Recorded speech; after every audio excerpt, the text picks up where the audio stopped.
नमस्कार दोस्तों। आज मैं आपको सुनाऊंगा ब्राह्मणों का असली हत्यारा कौन। एक बहुत ही अच्छी कहानी। एक बार एक राजा गांव के सभी ब्राह्मणों को अपने सभी मंत्रियों के साथ भोजन करवा रहे थे, लेकिन राजा के रसोइया ने सारा भोजन खुले आंगन में बनाया था।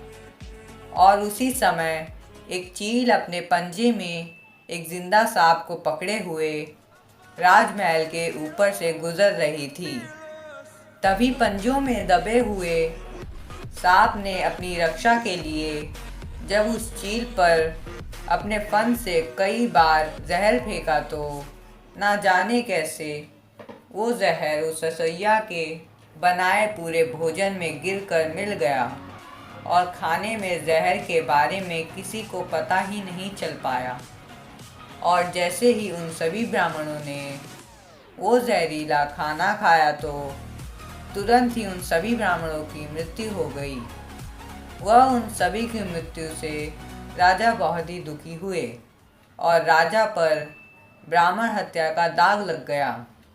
लेकिन ऊपर बैठे हुए यमराज यह सोच रहे थे कि आखिर इन ब्राह्मणों की मृत्यु किसकी वजह से हुई है और इस पाप का फल आखिर किसके खाते में जाएगा। पहला, राजा के, जिसको पता ही नहीं था कि खाने में जहर था। दूसरे, रसोइया, जिसको पता ही नहीं था कि खाना बनाते समय वो कब जहरीला हो गया था। तीसरा, वह चील जो जहरीला सांप लिए राजा के महल से गुजर रही थी, या फिर वह सांप जिसने अपनी रक्षा के लिए उस चील पर जहर निकाला मगर वो उस खाने में जाकर गिर गया। तभी यह मामला बहुत दिनों तक यमराज की फाइल में अटका रहा। फिर कुछ समय बाद कुछ दूसरे ब्राह्मण राजा से मिलने उसके महल के पास एक गांव में पहुंचे और फिर उन्होंने एक महिला से महल का रास्ता पूछा। तो उस महिला ने महल का रास्ता तो बता दिया, लेकिन रास्ता बताते ही वो बहुत ही हंसने लगी और कहने लगी कि देखो ब्राह्मण जी, महल जाकर ज़रा अपना ध्यान रखना। वह राजा आप जैसे ब्राह्मणों को जहर देकर मार चुका है। बस जैसे ही उस महिला ने ये शब्द कहा, उसी समय यमराज ने फैसला ले लिया कि उन ब्राह्मणों की मृत्यु के पाप का फल इस महिला के खाते में ही जाएगा और इस महिला को ही उस पाप का फल भुगतना होगा।